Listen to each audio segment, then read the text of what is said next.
What up, guys? Amar here. Gonna do another review of last night's Phish show, 22219 at Riviera Maya. So, kicking it off with a Yem opener, and I think Scotty B mentioned this on Twitter. It was one of four You Enjoy Myself openers since 1990. I think two of those happened outside of the US. I think one was in Europe, 97 or something, and the other one was obviously last night. It's pretty crazy. It's a very, very rare opportunity to hear a Yem opener. But, there's a but here. Trey kind of flubbed the crap out of it, at least the composed section. And when he kicked it off, there definitely was that energy there.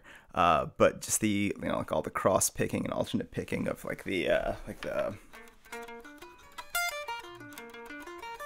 all that kind of stuff. Most of the arpeggios were kind of, the notes were kind of clipped. Yeah, that happened. But when he got to the first solo, like that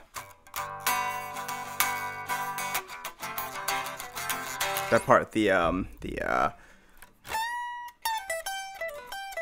that big solo in G major, he was really confident going into that, so that it started to turn around once they got there. And the second part of that solo, where he holds that big sustained, I think it's a B, he does that part. So he, as you guys know, normally what happens in that solo is he plays that one note and he sustains it for as long as possible. And sometimes it takes him a couple tries. And last night, it took him one extra try. He played the first note, that first bend, and the feedback started to, the note didn't sustain quite the way he wanted to. He hit it one more time, and from what I remember, it sustained the whole way through till the end of that solo. And one thing about, Trey and sustain and all of that, it's of course he plays the big Languedoc hollow body, and he's got the two tube screamers and the compressor, but it's not as easy as just hitting a note and letting it ring. The way he stands on, like where he stands on stage, matters. So there's kind of a lot of aspects of sustain, so it's got to catch just right. Of course, he really has turned it into a skill in terms of being able to sustain a note whenever he wants, but it's not as easy as just kind of hitting the note and letting, the gear do its thing. It's really all in the fingers. But he sustained it, and it sounded pretty good. There was a funny moment where Mike got on the trampoline early, so like during the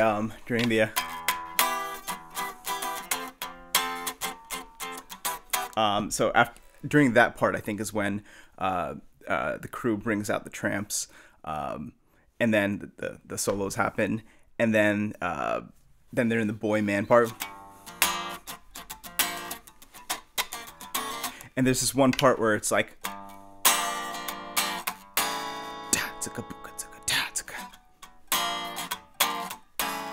so that part happens twice.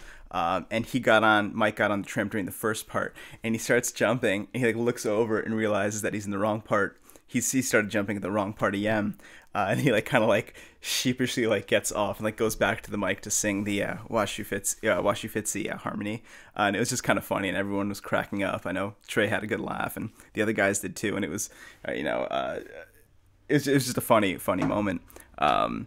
But so when he did get on the tramps, the right part, it's, they killed it. And when they jump off the tramps, when Trey and Mike do, they usually land on the downbeat of the one where they go. They both hit that pretty nicely. What else happened? The jam was good. There was some really killer ride cymbal work by Phish. He so the drum beat of the I'm not a drummer, so I'll try my best to speak drummer. There's this one, the groove that he plays during Yam's like something like that, and I think the hit that he does on the hi-hat happens on the 1E and a 2E. I think it's on the of the two, 1E and the 2E and 1E and the 2E and so I think that's where it is. And then he kind of switched that up and was doing some really awesome work on the ride, and it kind of shifted the jam a little bit in the best way possible. And I thought that was really cool. And Trey, from what I recall, again, I haven't listened to the show since the stream last night, but Trey shredded the absolute crap out of the peak from my notes. The jam sounded really strong and confident.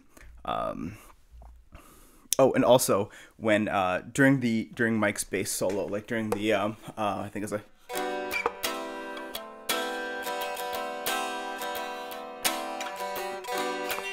during that part where Mike plays a solo, a lot of times he uses effects during that solo, especially in the early days. But I love it when he doesn't use effects for his solo.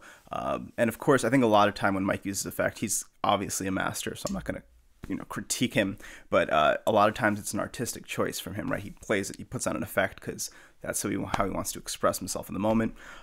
Knowing Mike, playing bass myself and playing with a ton of bass players, one thing a lot of bass players do is when they can't quite hear themselves well on stage, whether it's like the resonance of the room or kind of the vibe, a lot of times they'll put on an effect during a solo so they can hear themselves a little bit better. And I remember when Phish came back in 3.0, like in 2009, it was happening a little bit more because they were kind of getting their foothold and getting their feet back in the water in terms of playing. So he's been doing that less and less. And again, that's just my opinion. I don't think it's by no means a crutch. But when Mike, when he's really comfortable, I think a lot of times he doesn't use effects for solos. And I love that because his bass tone he's got my favorite bass tone on the absolute, on the planet. The attack of his notes and how round and thick his sound is, but at the same time it's crystal clear, and it doesn't always translate well on streams and soundboards. Like his sound in the venue to me is just, it's like enveloping. It's so good, but the mix between the front of house, what we're hearing in the audience, versus the soundboard is usually pretty different, particularly on bass. So I think his tone is so good, and I just love it when he doesn't use any effects in his "You Enjoy Myself" solos. Also, after the jam, they go into right before the vocal jam. Phish and Mike kind of battle it out a little bit, and Mike didn't use any effects for his part of his solo for that portion either, which I loved. And he did a great job, and the vocal jam was good. I'm surprised at how many fans don't like vocal jams. I am a huge fan of them. I think they're always really funny and kind of, obviously CK5. He turns on the white lights and they spin and it's really psychedelic and it's goofy and it's good-hearted fun. But the vocal jam was short, and it was kind of the perfect length for me, because when I'm at a show, it never feels like it goes on too long. Depending on your state of mind, obviously. But the vocal jam was good, and You Enjoy Myself, except for Trey flubbing his parts a little bit in the beginning, I thought was really well played.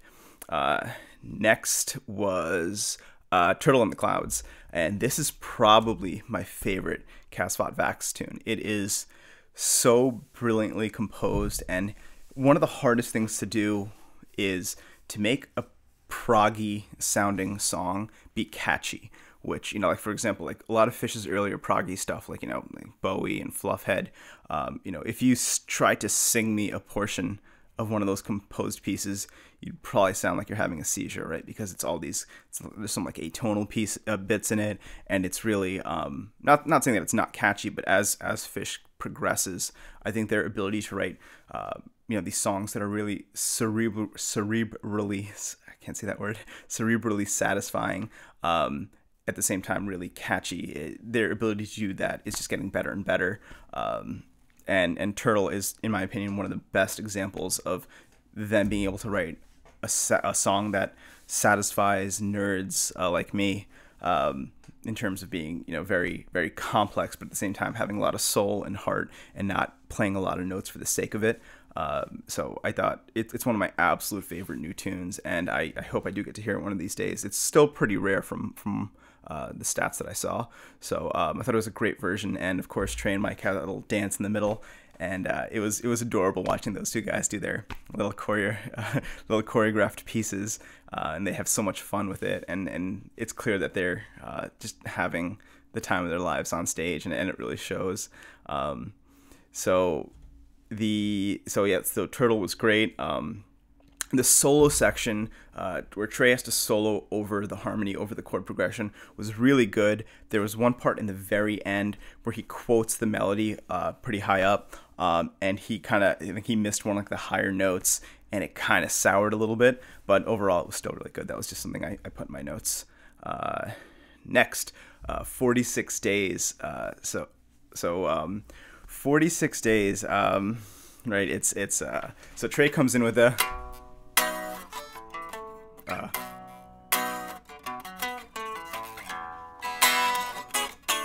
Right, he comes in with that, and he usually plays it for 4 bars, sometimes 8. But Phish came in early. He came in earlier than he was supposed to, and it kind of caught everyone off guard. And Kuroda usually flashes the lights or something when the band comes in, but Phish came in early. The lights didn't change. Mike and Paige weren't there yet, so it was just a little bit of a.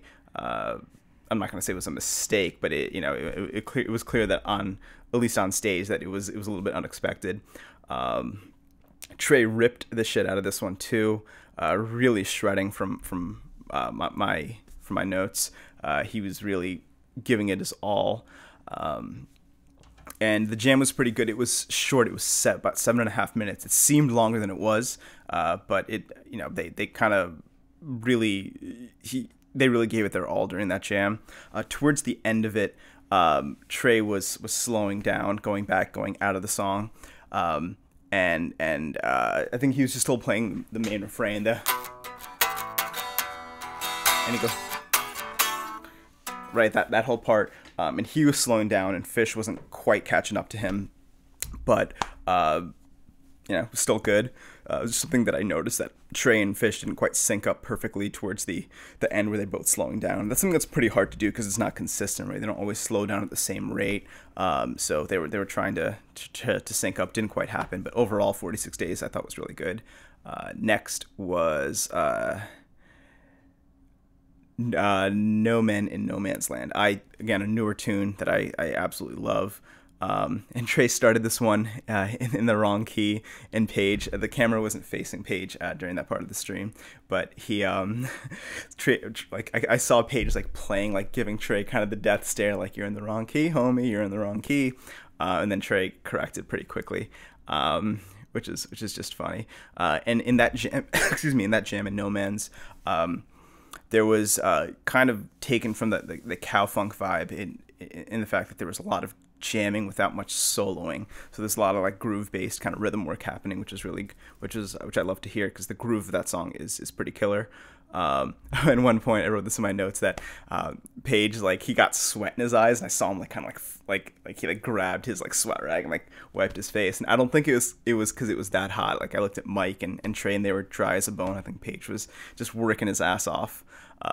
So I thought that was pretty funny that he was playing, and I could see when the sweat got in his eyes, and he cleaned himself up, and he was back at it. And there was kind of 2 jams in No Man's. So they go back. So the jam ends, and then the tag out of the jam is that Trey starts singing the vocal refrain, No Man in No Man's Land. So Trey tags out of the jam. He's singing No Man's. And then Mike flips on one of his effects. I'm not sure which one. And they kind of go into ambient territory for a little bit, which is really cool. So there was 2 jams in that. Trey did a little backwards delay solo with his boomerang, which was cool. And they jammed a little bit longer. I love it when songs have multiple jams within them that are separated by some kind of marker. That is something that's not quite written. I know they don't always have 2 jams in No Man, so I thought that was fun. Excuse me. Next was Emotional Rescue, the Rolling Stones cover. I think the first time I heard it, maybe it was the first time they played it, was Hampton 97, I think 11/21. I'm going off memory, so I'm not sure if that's quite right. But Mike's doing the falsetto Mick Jagger, nothing I can say, there's nothing, which is so funny. And Trey's just he was staring at Mike the whole time when they were playing, because he's just cracking up watching Mike kind of ham it up, which is really funny. So Emotional Rescue was fun, very unexpected.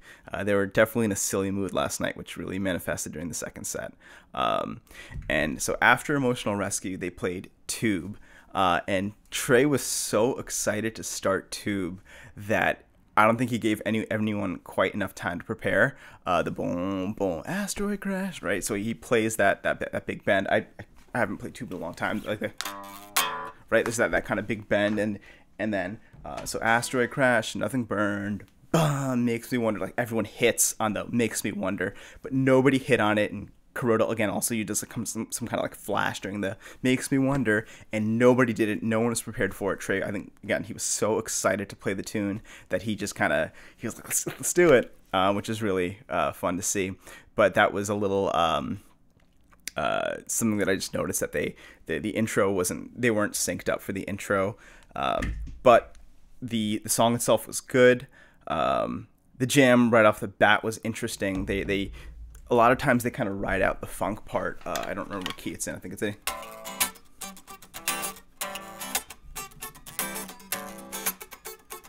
right.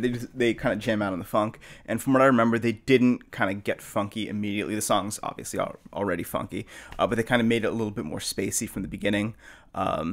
There was some nice question and answer happening between Trey and Page, call and response, where I think it was like Page would play a phrase and Trey would answer him. They kind of did that for a little while. A lot of great listening happening in Tube.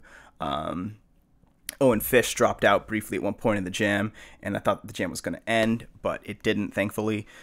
Page was doing a lot of synth work and kind of doing his I don't remember what synth it is, but he'll hold a note and he'll bend the pitch out, which we hear a lot when jams get weird.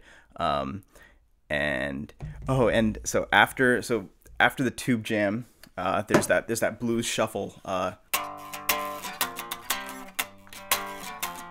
There's that, and I remember I wasn't quite looking at the screen. I don't remember what I was doing. I think I was like changing a diaper or something, but I still had it.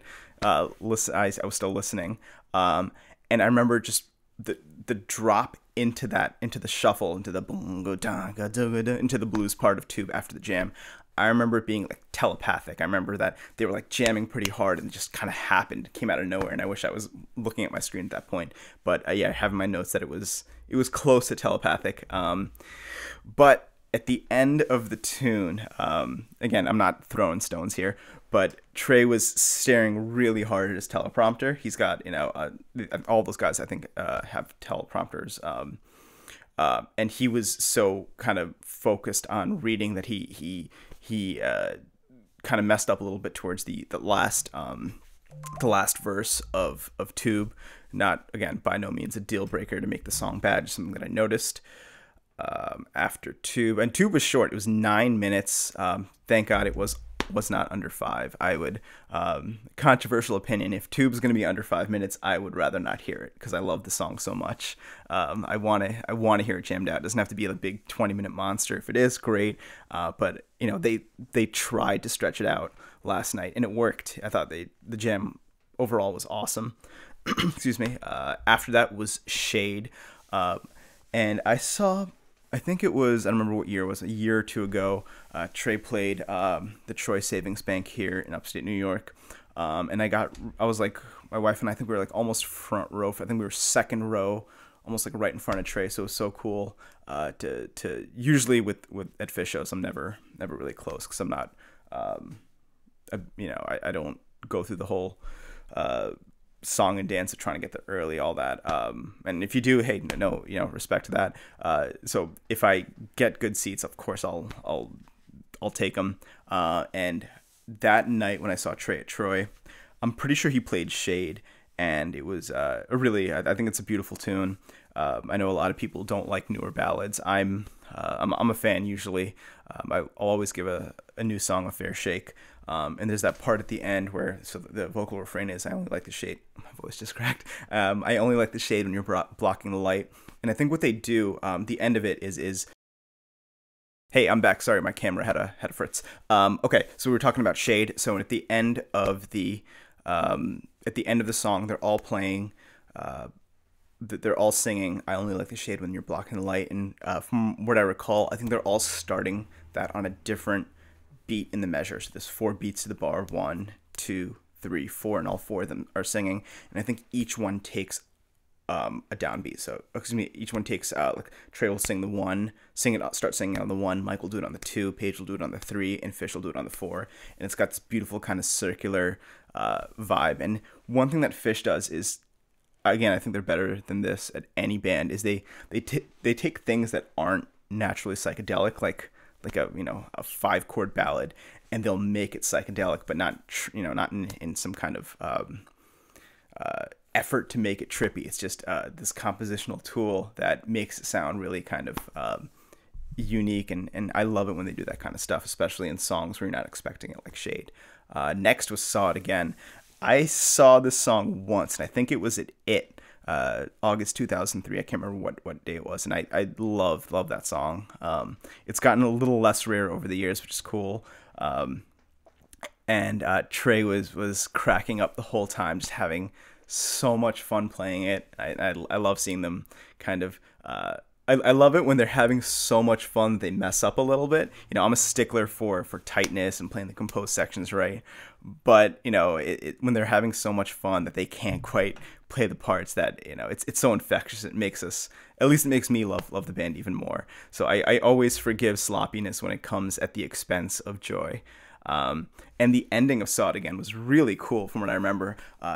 It started to get like demonic, where Kuroda had like the big blood lights, the dark red, and Phish was like cackling behind the drums and doing his creepy laughter. And what I remember, Trey, he kicked on a tube screamer, and dropped he dropped himself down, I think 2 octaves. So he had this like really low kind of guttural, like kind of sound towards the end of that. And there was this kind of mini jam at the end where they're getting dark and trippy, and it was really cool. All right, set 2. So set 2 is where things really heat up. So first was Set Your Soul Free. It's another one that I heard. It's been a pretty common set 2 opener. I don't know if common's the right word, but I think I've seen it pop up on set lists. And I love this song, and I'm surprised at how many people don't realize that it's a cover. I think I started watching the YouTube stream and looking at the comments, and people were like, oh, I don't like this new song, and they were talking about how they wrote it, but I'm like 99.9% sure it's a cover. Oh yeah, so I missed the actual song itself. I tuned in at the jam, and I don't remember what key it's in. I think it might be an A. Paige is doing this like.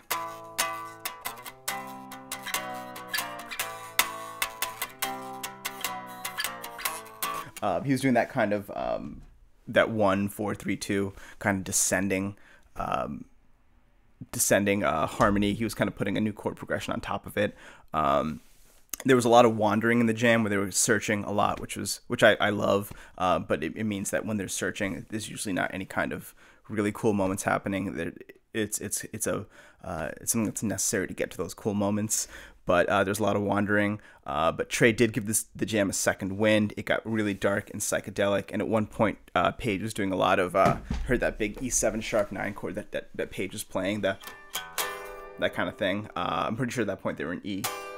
Again, I didn't have my guitar with me during the stream, but and one point, Kuroda turned the lights off on stage and just illuminated the palm trees behind him, which I think they did the last time they were in Mexico, and the crowd went nuts. And that was another point where I wasn't looking at the screen, I was doing something, and the crowd went nuts, and I looked over and I saw that the band was in pitch black, and all you could see was the palm trees and this beautiful lights, like the thing they call them uplighting, right under the palm trees, and it was really cool.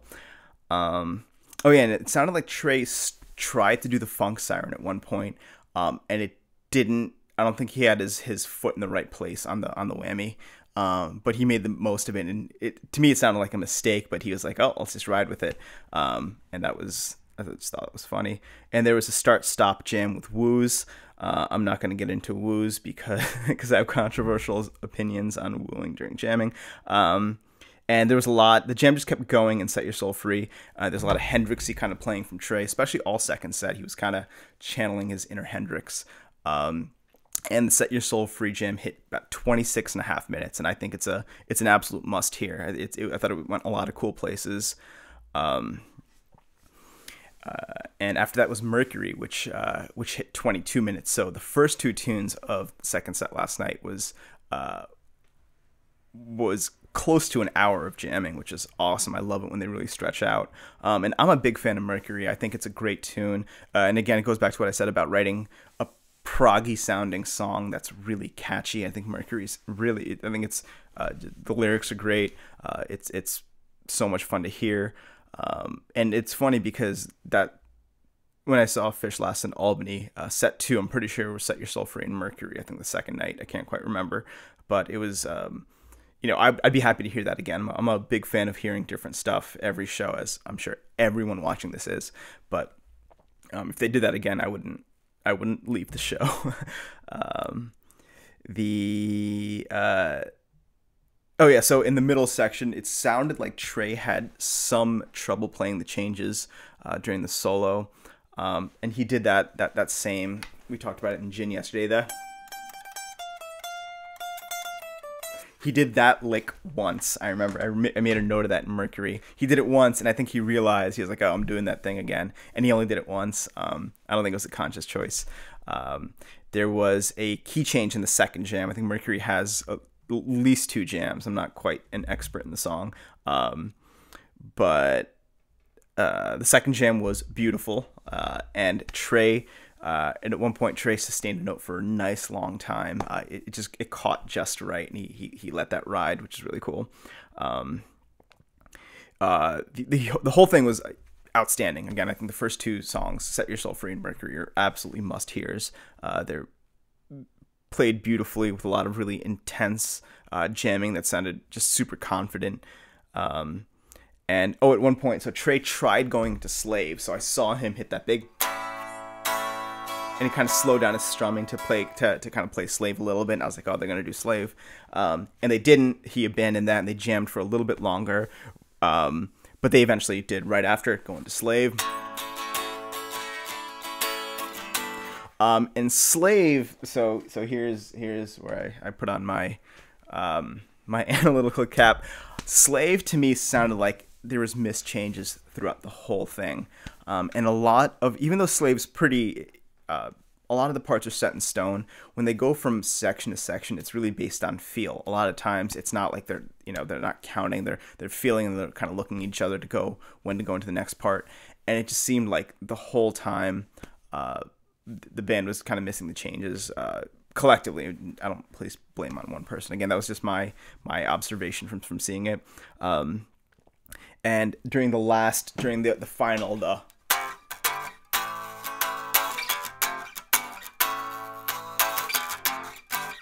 I think it goes,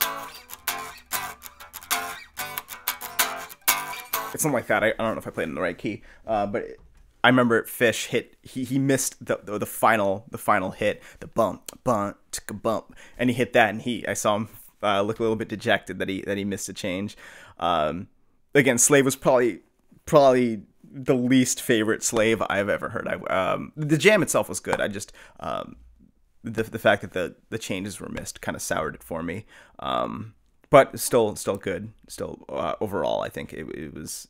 I'm not gonna throw stones at my favorite band here for that. Possum, after that. Possum I thought it was really, really well played. Trey didn't rely on a lot of, not saying that he does this, but anytime a guitar player, you give him an E blues, there's always that, we can always fall back on our easy, on our, E pentatonic kind of blues stuff, and go on autopilot, and he did not do that. Again, I'm not saying he does that a lot, but it's something that he can do, and obviously I've heard him do, and every guitar player on the planet, I think, is guilty of that, especially with an E blues, because E is a very kind of central key on the guitar. And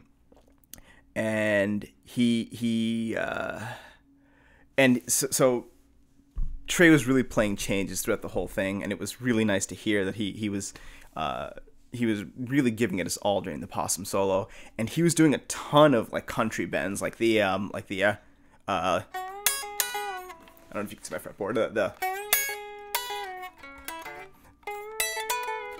the kind of pseudo pedal steel bends, and he was doing that a lot, and it sounded really it's something that he does pretty frequently during Possum, but he really, I think, took it to another level last night. It was so just very graceful the way he was doing the pedal steel bends during Possum. I thought that was really good. And at one point, Trey tried to go into double time, and he was doing like a lick, like a.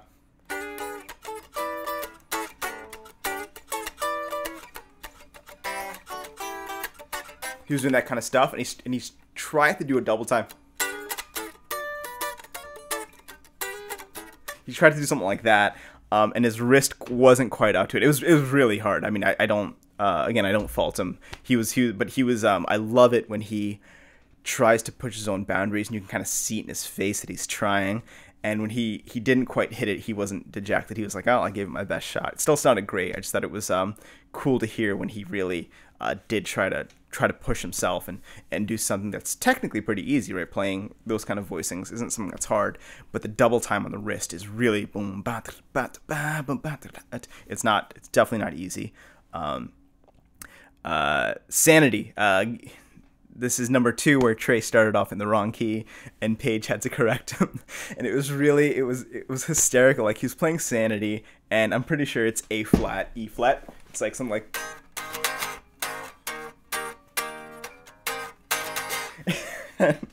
and they're playing it, and Trey, I don't remember what key he starts it off, and it might have been like A, must have been like up a semitone or something, and Paige is just looking at him, and he's just playing, Paige is playing it in the right key, and he's just kind of looking at Trey, playing it in the right key, and he's like, I'm not going to say anything, and it was just so funny, and then Trey looks over at Paige, is like, fuck, I did it again, but Paige sorted him out, and they had so much fun playing the song that, and again, like I talked about earlier, Trey, he couldn't play the song right because he was having so much fun, and again, I love that. I love it when they, to me, Phish is a band that takes everything seriously and nothing seriously at the same time. So I have nothing but good things to say about Sanity, even though it was there were definitely some missed changes, but they're having so much fun. Walk Away. So number 3, where Trey started off in the wrong key, and Paige helped him. Again, when you've got a catalog of hundreds of songs, I don't expect him to that's, I absolutely will give him a mulligan for that. But the jam was nasty. They really ripped it up. There was a lot of passion in it, and they really, it was like an infectious amount of energy happening last night. And I'm a big Joe Walsh fan, so I love Walk Away. And they, I thought they killed it. I do like that tune. I don't get to hear it as much live when I go to shows, and I wish they'd play it a little bit more, at least when I'm in the audience. It's the least they could do. I'm just kidding. And after Walk Away was more good ballad. I think they were probably running low on time. I'm sure there's some kind of curfew at the Barcelona. So more was 6 minutes. So overall, it was a good encore. But overall, the show was awesome. I thought it was. I'm not gonna say it was better or worse than last night. I just it's hard for me to gauge a run like that because, especially when you're not there. But I thought especially the standouts were Set Your Soul Free and Mercury. I thought they absolutely killed it. And the No Man's Jam too was awesome. So cool. All right, I have to go. I hope you guys have an awesome day. Hopefully I'll get to stream tonight's show again, and I'll do another one of these. All right, I hope you guys have an awesome day. I'll see you next time. Bye-bye.